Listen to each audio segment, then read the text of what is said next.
want to talk today about red wine versus white wine with William McGlynn, a food scientist here at the Food and Ag Products Center. And let's start, William, with what causes the basic color differences between red and white?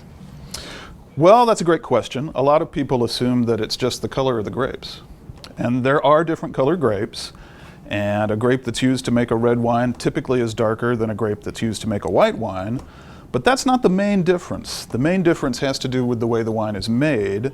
And for a red wine, like this one here, it will be fermented on the skin. So during that initial fermentation process, which takes anywhere from a week to 2 weeks, typically, during that time, those pigments that are in the skin of the grape are being extracted out into the wine, and that's really where most of the color comes from. Okay. And that also gives it a lot of the flavor and the body that distinguishes a red wine from a white wine. White wine, on the other hand, the grapes are pressed and they're fermented off the skin, and so there's very little pigment that comes out of the skin into the wine, and so it's a much paler color. What about the chemical makeup? Is there a difference there between the two?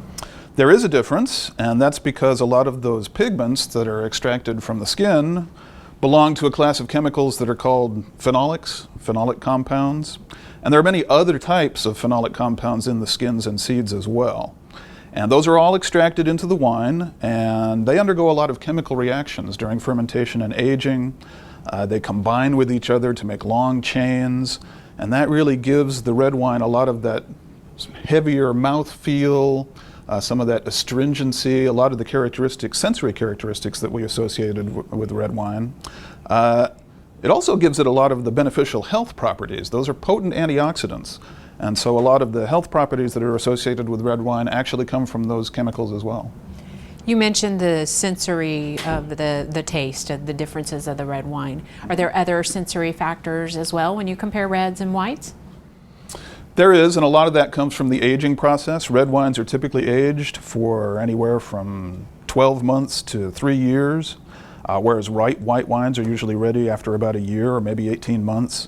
And during that time, again, those chemicals are combining, they're rearranging, they're changing. Some of them are falling out of solution.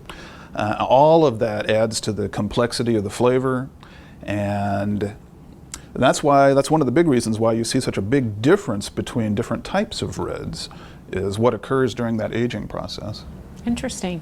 Great information about reds versus whites. We appreciate the lesson today. My pleasure. Thanks a lot.